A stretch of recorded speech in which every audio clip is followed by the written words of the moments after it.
Hello बच्चा लोग, मैं अभिषेक चौधरी, आपका बड़ा भाई, आपका साइंस मेंटोर, स्वागत करता हूं आपका इस इनक्रेडिबल प्लेटफॉर्म में। और मैं लेकर आया हूं आज आपके 10th क्लास के साइंस के second chapter acid base and salt का सेकंड पार्ट, जिसमें सबसे पहले हम बात करते हैं कि हमने फर्स्ट लेक्चर में क्या क्या इंडिकेट किया था। तो हमें ध्यान है, हमने फर्स्ट लेक्चर में सबसे पहले एसिड पढ़ा था।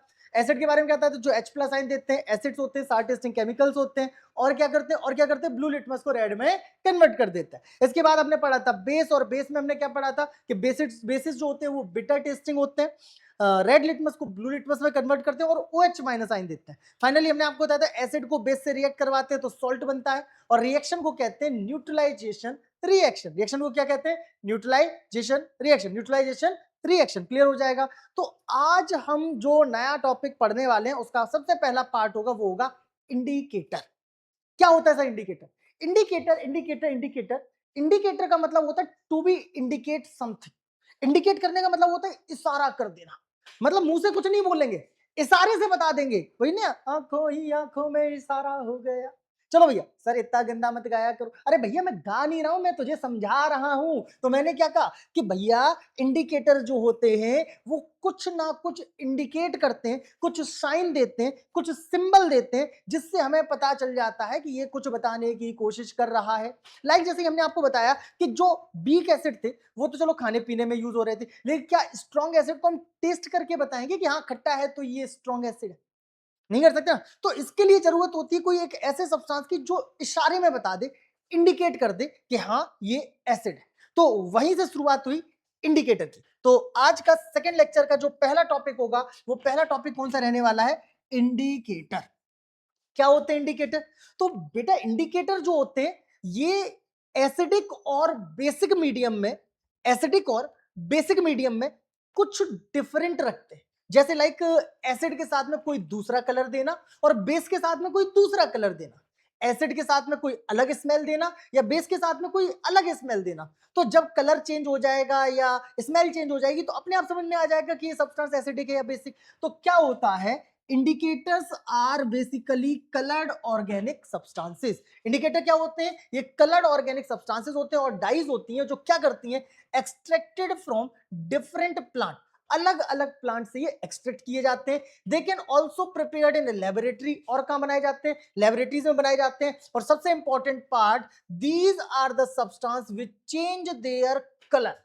सर कलर तो रंग तो दुनिया बदलती है, ये तो इंडिकेटर है, ये तो बदलेगा ही बदलेगा। तो ध्यान से देखो, ये क्या करते हैं, ये वो सब्सटेंस है जो कलर चेंज करते हैं या स्मेल चेंज करते हैं, कलर चेंज करते हैं, स्मेल चेंज करते हैं in acidic and basic medium. तो कुछ क्लियर हो गया? क्या होते हैं indicator? Indicator coloured organic substance और डाइज होते हैं जो प्लांट से एक्सट्रैक्ट किए जाते हैं या फिर लेबोरेटरी में प्रिपेयर किए जाते हैं। साथ ही साथ ये एसिडिक और बेसिक मीडियम में अलग अलग कलर और स्मेल देते हैं।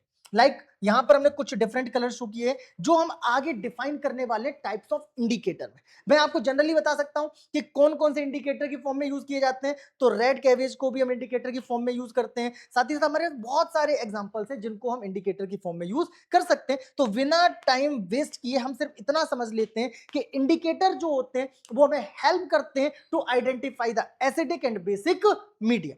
जनरली क्या है कि इंडिकेटर अपनी कलर या स्मेल को चेंज करके, आई रिपीट, इंडिकेटर अपनी कलर या स्मेल को चेंज करके हमें एसिड और बेस को आइडेंटिफाई करने में हेल्प करते हैं। तो यहां से शुरुआत होती है टाइप्स ऑफ इंडिकेटर।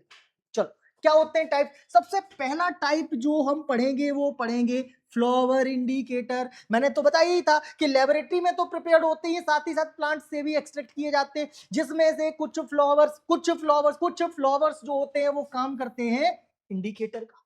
कौन कौन से सर, कैसे? लाइक सबसे पहले इसमें एक जो इंडिकेटर आता है, फ्लावर इंडिकेटर आता है, वो फ्लावर इंडिकेटर आता है हाइड्रेंजिया। हाइड्रेंजिया बहुत सुंदर सा फूल होता है। अगर ये एसिडिक मीडियम में रहे तो इसका कलर रहता है ब्लू, और अगर ये बेसिक मीडियम में रहे तो इसका कलर रहता है पिंक। अपने आप अंतर समझ में आ जाएगा। फ्लावर कौन सा है? हाइड्रेंजिया। एसिडिक मीडियम में कौन सा कलर? ब्लू। बेसिक मीडियम में कौन सा कलर? पिंक। अगर ब्लू कलर आ रहा है तो मीडियम एसिडिक, पिंक कलर आ रहा है, पिंकी कलर आ रहा है तो मीडियम हो जाएगा बेसिक। चलो एक और एग्जांपल देते हैं फ्लावर के, पेट्रोनिया। इसका क्या होता है, ये एसिडिक मीडियम में कलर देता है रेडिश पर्पल। कैसा कलर देता है? रेडिश पर्पल, कैसा कलर देता है, रेडिश पर्पल। लेकिन बेसिक मीडियम में कलर हो जाता है वॉयलेट, कैसा कलर हो जाता है, वॉयलेट। तो अपने आप ये एसिडिक और बेसिक मीडियम के बीच का डिफरेंस क्लियर कर देगा, बिल्कुल कर देगा। तो जैसा कि मैंने आपको बताया, हम जो पढ़ रहे थे हमारे टाइप ऑफ इंडिकेटर में सबसे पहला टाइप जो हमने पढ़ा हुआ है फ्लावर इंडिकेटर। हम दो फ्लावर्स के साथ में इसका इंडिकेशन देखेंगे। सबसे पहला हो जाएगा हाइड्रेंजिया, दूसरा पेटूनिया। हाइड्रेंजिया जो होता है वो एसिडिक मीडियम में ब्लू कलर और बेसिक मीडियम में पिंक कलर देता है, जबकि जो पेटूनिया होता है वो हमारा एसिडिक मीडियम में रेडिश पर्पल रहता है और बेसिक मीडियम में हो जाता है वॉयलेट। तो यहां पर हमारा फ्लावर इंडिकेटर कंप्लीट हो जाएगा। सर क्या सिर्फ फ्लावर इंडिकेटर होते हैं, नहीं होते हैं, प्लांट्स के साथ साथ ये लैब में भी प्रिपेयर्ड होते हैं। तो अब हम पढ़ेंगे कुछ कुछ कुछ सिंथेटिक इंडिकेटर। सिंथेटिक इंडिकेटर मतलब इनको लेबोरेटरी में प्रिपेयर किया गया, जिसमें सबसे अच्छा एग्जांपल जो हमें देखने को मिलता है वो मिलता है मैथिल ऑरेंज।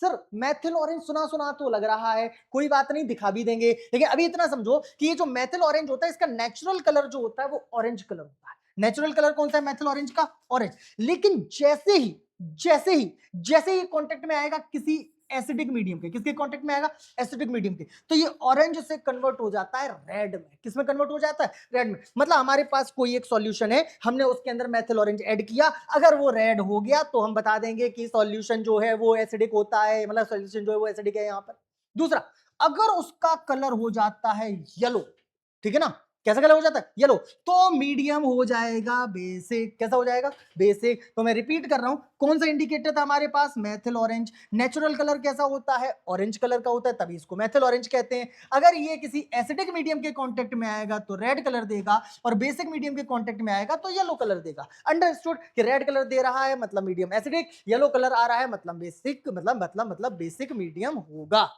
नेक्स्ट एक और इंडिकेटर जो हम पढ़ने वाले सिंथेटिक में, दैट इज फेनोल्फथालीन। नेचुरली ये कलरलेस होता है। नेचुरली कैसा होता है, कलरलेस, कोई कलर नहीं।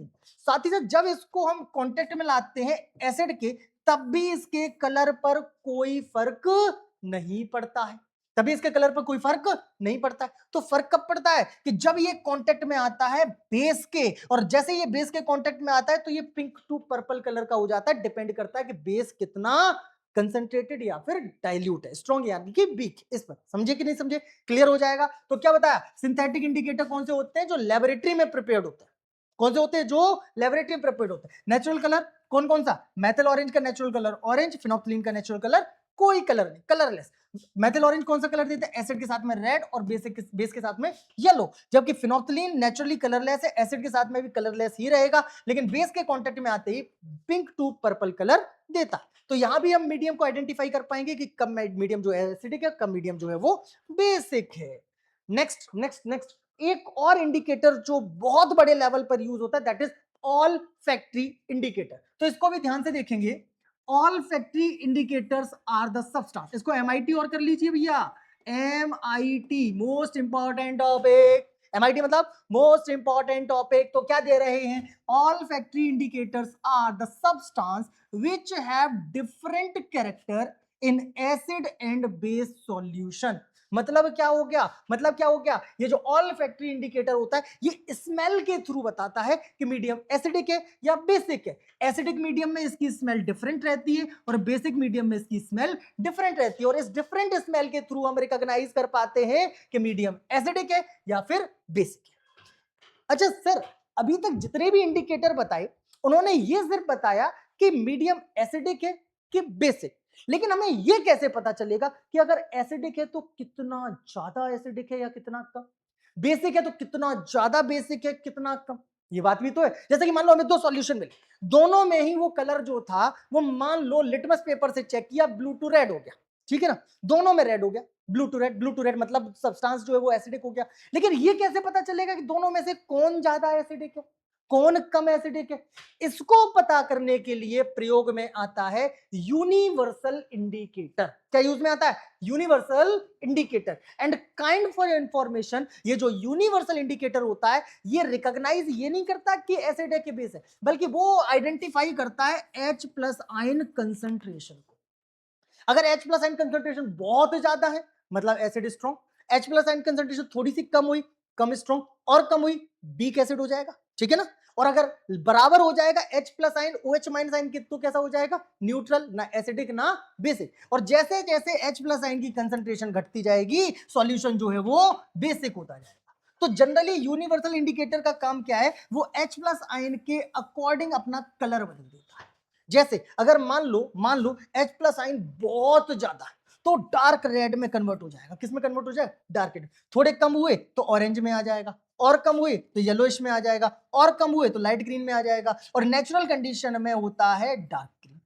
जैसे जैसे बेसिक कैरेक्टर बढ़ेगा तो ग्रीन से ये ब्लूइश हो जाएगा, फिर ये वॉयलेट हो जाएगा, लास्ट में अपना कलर फिर से बदल लेगा।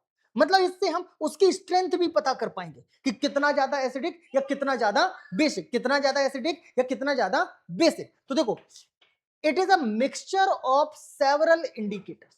यूनिवर्सल इंडिकेटर को बनाया कैसे गया, बहुत सारे इंडिकेटर्स को मिक्स करके बनाया गया। कैसे बनाया गया, बहुत सारे इंडिकेटर्स को मिक्स करके बनाया गया। लाइक थाइनॉल ब्लू, नेक्स्ट क्या है, sodium salt, sodium hydroxide, methyl red, phenolphthalein, ETC. Various type of indicators ही तो है, हमने पढ़े हुए थे। हमने भैया यहाँ पर सोडियम हाइड्रोक्साइड भी पढ़ा, मेथिल और रेड भी पढ़ा, मेथिल ऑरेंज पढ़ा था, फिनोफ्थलीन पढ़ा था। ये क्या है, वेरियस टाइप ऑफ इंडिकेटर ही तो है। इन सबको कंबाइन करके एक इंडिकेटर बनाया, नाम दिया यूनिवर्सल इंडिकेटर। और इसका मेन काम क्या था, it shows different colour at different concentration of H plus ion. जैसे जैसे H प्लस आयन की कंसंट्रेशन बदलेगी इसका कलर भी बदलता जाएगा। बहुत रंग बदलता है, वैसा स्टेबल नहीं है, बहुत रंग बदलता है। जैसे जैसे H प्लस आयन की कंसंट्रेशन बदलेगी इसका रंग भी बदलता जाएगा, जिससे हम पता कर पाएंगे कि जो हमारा सॉल्यूशन है वो कितना ज्यादा एसिडिक या कितना ज्यादा बेसिक है। इसकी स्टडी जो की जाती है बेटा, वो की जाती है पीएच स्केल से। किससे स्टडी करते हैं, पीएच स्केल से। सर अब ये पीएच स्केल क्या होता है, चलो बताते हैं पीएच स्केल क्या होता है। तो अब जो हमारा नेक्स्ट टॉपिक होगा वो होगा pH scale. Sir pH H क्या है, यहां पर ये जो एच होता है ये रिप्रेजेंट करता है एच प्लस आयन कंसंट्रेशन को। किसको रिप्रेजेंट करता है, एच प्लस आयन कंसंट्रेशन को। और पी किसको रिप्रेजेंट करता है, पी रिप्रेजेंट करता है पोटेंस यानी कि पावर। किसको, power power power power power. क्या, तो देखो P in pH stand for potence, और पोटेंस एक जर्मन वर्ड है जिसका मीन होता है पावर। और H is the concentrate of H plus ion. H किसको इंडिकेट कर रहा है, H प्लस आयन कंसंट्रेशन को। और ये पीएच स्केल जो बनाई थी वो सबसे पहले बनाई थी 1909 में एक साइंटिस्ट जिनका नाम था सोरेन सोरेनसन। कब, 1909 में। कौन सी स्केल बनाई थी, पीएच स्केल। क्या बनाई थी, पीएच स्केल। और ये जो पीएच स्केल होती है ये डिफरेंट मीडियम में उनकी H प्लस आयन कंसंट्रेशन के अकॉर्डिंग अलग अलग कलर देती है। लाइक दिस, ये आपके सामने। लाइक अगर मीडियम एसिडिक है तो increase in H plus ion concentration, H plus ion concentration बढ़ जाएगी। मीडियम अगर न्यूट्रल है तो H प्लस OH माइनस के बराबर हो जाएंगे। और अगर बेसिक है तो डिक्रीज होती जाएगी H प्लस आयन कंसंट्रेशन। इसी को हम यहां से समझ सकते हैं कि पीएच स्केल पर को हम इंडिकेट करते हैं 0 से 14, जिसकी जो मिडिल वैल्यू है वो है 7। मिडिल वैल्यू कितनी है, 7। और अगर किसी का पीएच 7 है तो वो जो सब्सटेंस होगा वो न्यूट्रल हो। न्यूट्रल मतलब H plus ion OH minus ion बराबर हो जाएंगे, ना ही उसमें एसिडिक कैरेक्टर शो करेगा ना ही बेसिक। कब, जब पीएच वैल्यू कितनी होगी, 7। और जैसे जैसे ये वैल्यू डिक्रीज होती जाएगी, 7 से 6 आएंगे थोड़ा एसिडिक, 6 से 5 आएंगे और एसिडिक, और ज्यादा 4 पर, 3 पर मोर एसिडिक, 2 1 0 सबसे ज्यादा स्ट्रॉन्ग है। लेकिन जैसे ही ये वैल्यू 7 से इंक्रीज होती है, 8 आया थोड़ा बेसिक, 9 आया और बेसिक, 10 आया और बेसिक, 11 आया और बेसिक, 12 13 14 पर हो जाएगा सबसे ज्यादा बेसिक यानी कि हाईली स्ट्रॉन्ग बेस। तो पीएच स्केल क्या बता रही है, पीएच स्केल बताती है H प्लस आयन कंसंट्रेशन के अकॉर्डिंग सॉल्यूशन कितना एसिडिक है या कितना बेसिक है। अगर पीएच स्केल पर अगर हम वैल्यू कितनी निकलती है 7 तो न्यूट्रल होगा, डिक्रीज होगा तो एसिडिक, और इंक्रीज होता है तो बेसिक। तो आई होप कि अब ये पीएच स्केल भी क्लियर हो जाएगी, कोई समस्या नहीं आएगी। तो अब हम बात करते हैं physical properties of acid. Sir ये तो पढ़कर आए थे तो जल्दी जल्दी से निपटा देते हैं। इस प्यारे से मासूम से बालक को देखो क्या हुआ, जैसे ही इसने लेमन को अपनी टंग से, कुछ ऐसी फीलिंग आती कि नहीं आती, क्यों क्यों क्यों, क्योंकि एसिड्स आर सार टेस्टिंग। कैसे होते हैं, सार टेस्टिंग खट्टे होते हैं। दूसरा मैंने आपको बताया था कि ये कन्वर्ट करते हैं ब्लू लिटमस को रेड लिटमस में। सर ये तो गांधी जी का चश्मा हो गया, नहीं कंट्रोवर्सी हो जाएगी, गांधी जी पर नहीं बोलेंगे, अरे मेरा चश्मा हो गया, बात खत्म, ठीक है। तो ये क्या करेगा, ब्लू लिटमस को कन्वर्ट कर देते हैं किसमें, रेड लिटमस में। कौन, acid.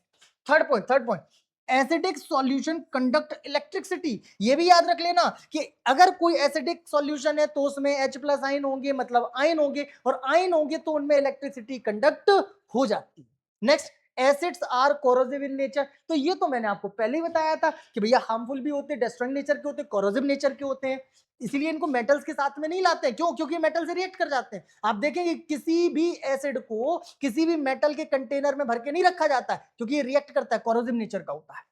Acids are soluble in water, ये वाटर में डिसॉल्व हो जाते हैं। तो ये कुछ बेसिक फिजिकल प्रॉपर्टीज जो है वो समाप्त होती है एसिड की।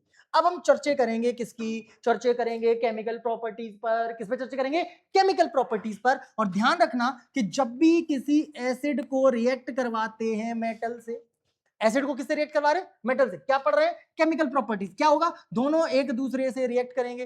सर अभी तो आपने बताया था कि मेटल से के साथ में नहीं रखते, रिएक्ट कर जाएगा। तो वही तो बता रहे हैं कि मेटल के साथ में रिएक्ट कर जाएगा। और जब भी किसी एसिड को मेटल के साथ में रखेंगे बालक, तो सॉल्ट बनता है और हाइड्रोजन गैस रिलीज होती है। ये experiment chapter first, sodium metal को एसिड से रिएक्ट करवाया था, हाइड्रोजन गैस फॉर्म करके दिखाई थी। हाँ सर, याद आया, याद आया। तो अगर अभी तक चैप्टर फर्स्ट नहीं देखा तो जाके देख लो, एक्सपेरिमेंट वहीं पर मिलेगा, अभी भी वहीं पर मिलेगा। दूसरा, मैंने क्या बताया आपको कि भैया जब भी किसी एसिड को मेटल से रिएक्ट करवाएंगे तो सॉल्ट बनेगा, hydrogen gas release. Next, acid को मेटल कार्बोनेट से रिएक्ट करवा दो। किससे रिएक्ट करवा दो? कार्बोनेट। अब यहां समझना, अभी जो मेटल अकेली थी, मेटल को माना M, कार्बोनेट मतलब मेटल कार्बोनेट मतलब CO3, समझे कि नहीं? क्या रिलीज हो सकता है? पहले क्या निकल रही थी? सिर्फ हाइड्रोजन। जब मेटल अकेली थी सिर्फ हाइड्रोजन निकल रही थी। अब क्या बढ़ गया? CO3 बढ़ गया।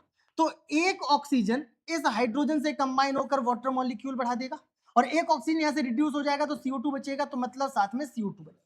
क्या होगा कि जब भी किसी एसिड को मेटल कार्बोनेट से रिएक्ट करवाएंगे तो सॉल्ट तो बनेगा ही बनेगा, जो पहले भी बन रहा था। अब बनेगा वाटर, हाइड्रोजन की जगह पे क्या बनेगा? वाटर। हाइड्रोजन की जगह पे क्या बनेगा? वाटर। और साथ ही साथ पास आउट होती है कार्बन डाइऑक्साइड गैस। क्या पास आउट होती है? Carbon dioxide. सर हमें कैसे पता चलेगा? हाइड्रोजन तो चलो हमने वेरीफाई कर ली थी, पोप साउंड के साथ बर्न हुई थी, पोप साउंड के साथ बर्न हुई थी, लेकिन कार्बन डाइऑक्साइड को कैसे वेरीफाई करेंगे? ये भी बता देते हैं, देखो ध्यान से। अगर इस CO2 को हम पास करवाएं, क्यों सर फेल हो गई थी क्या? अरे फेल नहीं हो गई थी, पास कराने का मतलब इसको हम रिएक्ट करवाएंगे लाइम वाटर से।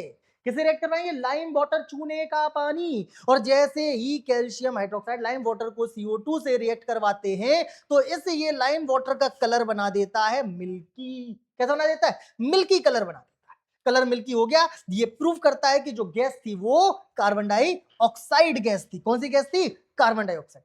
और अगर इसी जगह पर ये CO2 गैस जो हमने उससे रिएक्ट करवाई धीमे धीमे पास आउट हो जाए, ठीक है ना, एक्सट्रैक्ट कर जाए, बाहर निकल जाए, तो क्या होगा कि मिल्कनेस डिसअपियर्स। जो मिल्की कलर हुआ था सॉल्यूशन का वो धीमे धीमे गायब हो जाएगा, धीमे धीमे गायब हो जाएगा। तो यहां पर दोनों प्रॉपर्टीज क्लियर हो गई हैं। एसिड को मेटल से रिएक्ट करवाएंगे तो हाइड्रोजन गैस निकलेगी, सॉल्ट बनेगा, और मेटल कार्बोनेट से रिएक्ट करवाएंगे तो सॉल्ट तो बनेगा, लेकिन साथ ही साथ हाइड्रोजन की जगह पे बनेगा वाटर और पास आउट होगी कार्बन डाइऑक्साइड गैस। एक और केमिकल प्रॉपर्टी, एसिड को रिएक्ट करवाना है विद मेटल ऑक्साइड, मेटल के साथ में ऑक्साइड, मेटल ऑक्साइड, मेटल के साथ में ऑक्साइड। जब अकेले मेटल से रिएक्ट कर रहे थे तो हाइड्रोजन निकला, अब ऑक्साइड है तो हाइड्रोजन से ऑक्सीजन अटैच होकर वाटर रिलीज कर देगा, काम खत्म। तो क्या करेंगे? एसिड जब भी रिएक्ट करेगा मेटल ऑक्साइड से तो सॉल्ट तो बनेगा, लेकिन हाइड्रोजन की जगह पे पास आउट होगा वाटर। क्या पास आउट होगा? वाटर। क्यों? क्योंकि अब मेटल नहीं है, मेटल ऑक्साइड है। क्लियर हो जाएगा, तीनों कैरेक्टर क्लियर हो जाएंगे। तो एक और देख लेते हैं, अगर हम रिएक्ट करवाते हैं मेटल हाइड्रोजन कार्बोनेट से, किससे? मेटल हाइड्रोजन कार्बोनेट से, तो लगभग लगभग थोड़ा सॉल्ट में फर्क पड़ जाएगा। अदरवाइज जो हमने मेटल कार्बोनेट से रिएक्ट करवाया था, जो फॉर्म हुआ था वही होगा। क्या? सॉल्ट बनेगा, कार्बन डाइऑक्साइड बनेगी और पास आउट होगा वाटर। सॉल्ट बनेगा, carbon dioxide gas pass out होगी, रिलीज हो जाएगी, और साथ में क्या बाहर निकलेगा? वाटर पास आउट होता है। अब हम बात करेंगे काम की बात, तो CO2 को कैसे चेक करते हैं? लाइम वाटर से। पता है ना कि लाइम वाटर में CO2 प्रोड्यूस करते हैं तो उसका कलर कैसा हो जाता है? मिल्की। और थोड़ी देर रखा रहने देते हैं तो मिल्की कलर डिसअपियर होकर CO2 बाहर निकल जाएगी और ये मिल्की कलर डिसअपियर हो जाएगा। तो यहां पर कंफर्म हो जाता है, यहां पर कंफर्म हो जाता है कि भैया कौन कौन से कैरेक्टर जो है वो मेटल शो करती है विद रिएक्ट विद एसिड, या हम कहते हैं एसिड कौन कौन से कैरेक्टर शो करते हैं डिफरेंट केमिकल प्रॉपर्टीज में, जब मेटल से रिएक्ट करवाते हैं तब मेटल ऑक्साइड से अलग, मेटल कार्बोनेट से अलग, मेटल हाइड्रोजन कार्बोनेट से अलग। अब एक और याद रखना, ये जो एसिड होते हैं वो नॉन मेटल ऑक्साइड से कोई रिएक्शन नहीं करते। क्यों नहीं करते सर? घर की खेती है, बिल्कुल घर की खेती है, इसलिए नहीं करते हैं क्योंकि नॉन मेटल ऑक्साइड जो होते हैं वो ऑलरेडी एसिडिक होते हैं, और चोर चोर मौसेरे भाई भाई ये भी एसिड वो भी एसिड, इसलिए रिएक्ट नहीं करते हैं। तो नॉन मेटेलिक ऑक्साइड को एसिड से रिएक्ट कराने पर कोई भी रिएक्शन फॉर्म्ड नहीं होती है। और क्यों नहीं होती है? क्योंकि दोनों एसिडिक नेचर के होते हैं। चलो सर ये चीज तो समझ में आ गई। अब हम बात करेंगे फिजिकल प्रॉपर्टीज ऑफ बेस की। सर बेस की भी फिजिकल प्रॉपर्टीज, बिल्कुल। जो एसिड था वो कैसा था? सार टेस्टिंग। बेस कैसे होते हैं? बिटर टेस्टिंग, तलेला तलवाती हूं वही वाला, ठीक है ना। दूसरा, acid blue to red convert कर रहे थे लिटमस को, बेस क्या करते? रेड लिटमस को ब्लू में कन्वर्ट करते हैं। साजिद क्या बताया था कि जो बेस होते हैं वो शोपी और स्लिपरी होते हैं, साबुन फिसलाऊ होता है कि नहीं होता है? होता है। एंड लास्ट मैंने बताया था कि some bases are soluble in water, और जो वाटर में डिसॉल्व हो जाते हैं उनको कहते हैं एल्कलीज। क्या कहते हैं? एल्कलीज। तो ध्यान से देखना, काम की बात, ध्यान से देखना, काम की बात, दिमाग की बत्ती जलाओ, काम की बात। All the alkalis are base.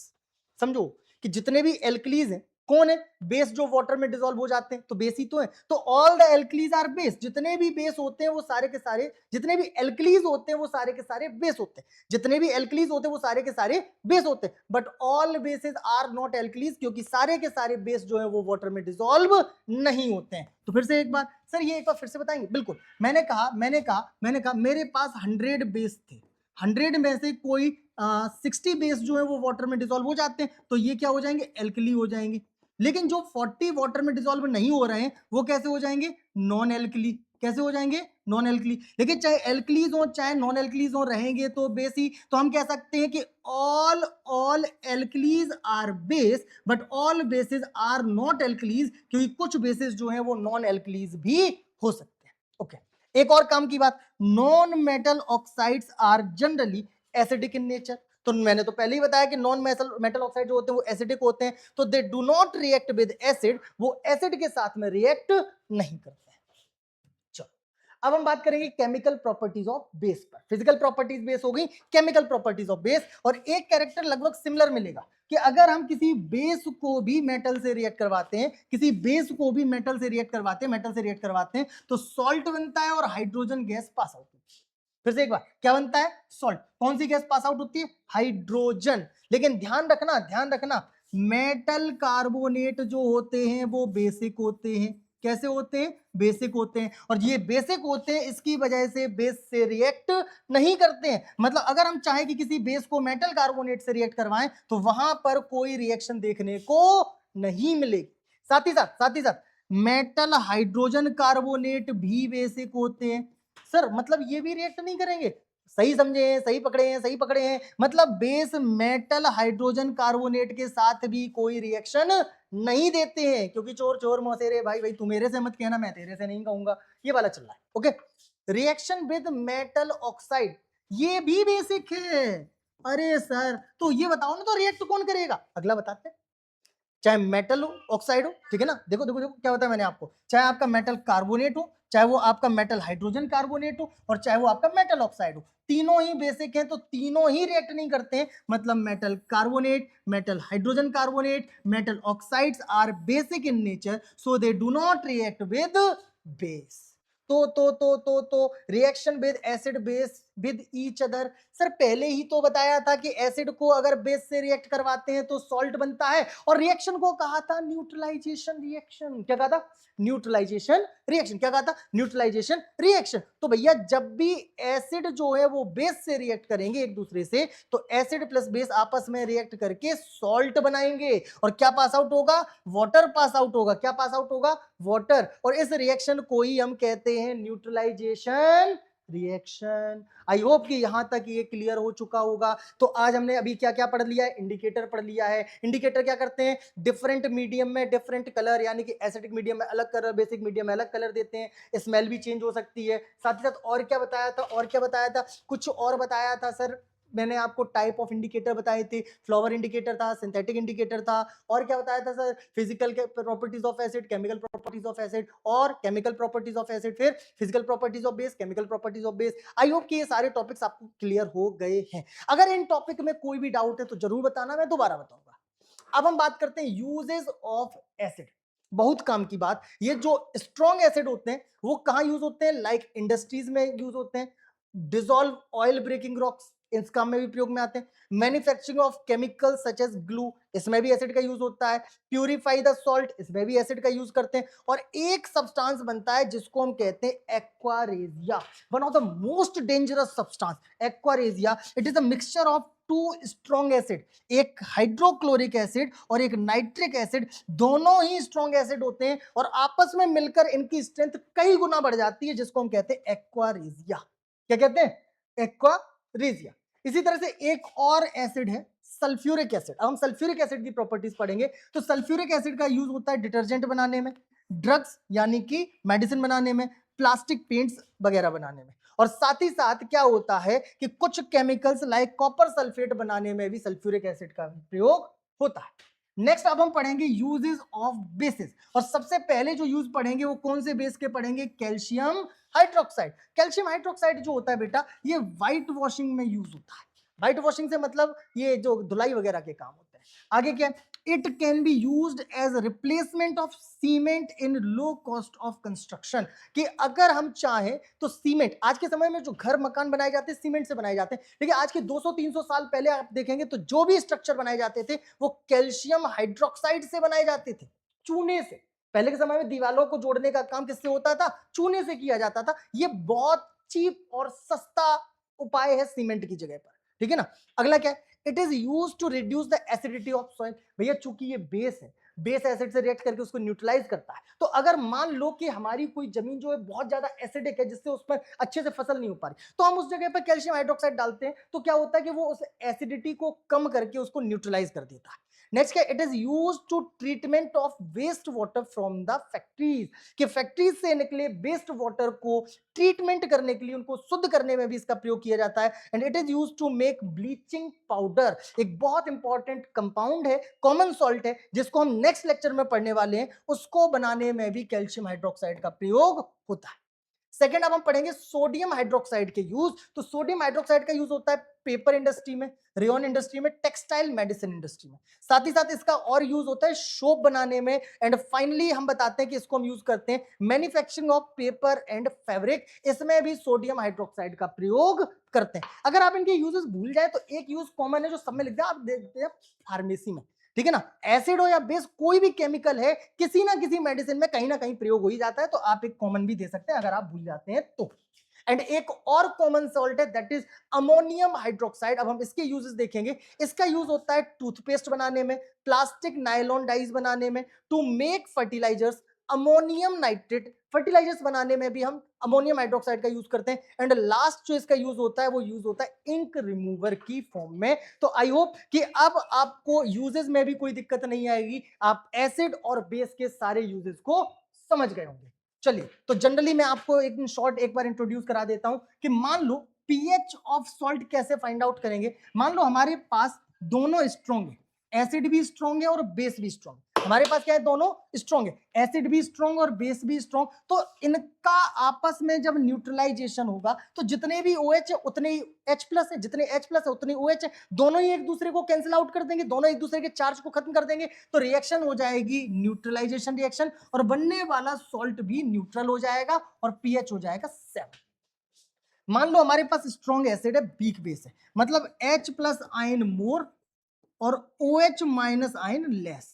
अब जितने OH माइनस आयन है वो तो H प्लस से आपके न्यूट्रलाइज हो गए, लेकिन चूंकि ये ज्यादा अमाउंट में थे H प्लस आयन, तो कुछ ना कुछ H प्लस आयन बाकी रह जाएंगे, तो बनने वाले सॉल्ट का नेचर भी एसिडिक हो जाएगा और पीएच वैल्यू हो जाएगी 7 से कम। और इसी जगह पर अगर वीक एसिड को रिएक्ट करवाते हैं स्ट्रॉन्ग बेस से, तो H प्लस आयन जो हो जाएंगे वो लेस और OH माइनस आयन जो हो जाएंगे वो मोर। और इस कंडीशन में जितने H प्लस है वो OH से न्यूट्रलाइज हो जाएंगे, लेकिन फिर भी कुछ OH माइनस आयन रह जाएंगे। OH माइनस आयन रह जाएंगे तो सॉल्ट कैसा हो जाएगा, बेसिक, और पीएच वैल्यू जो होगी वो 7 से ज्यादा होगी।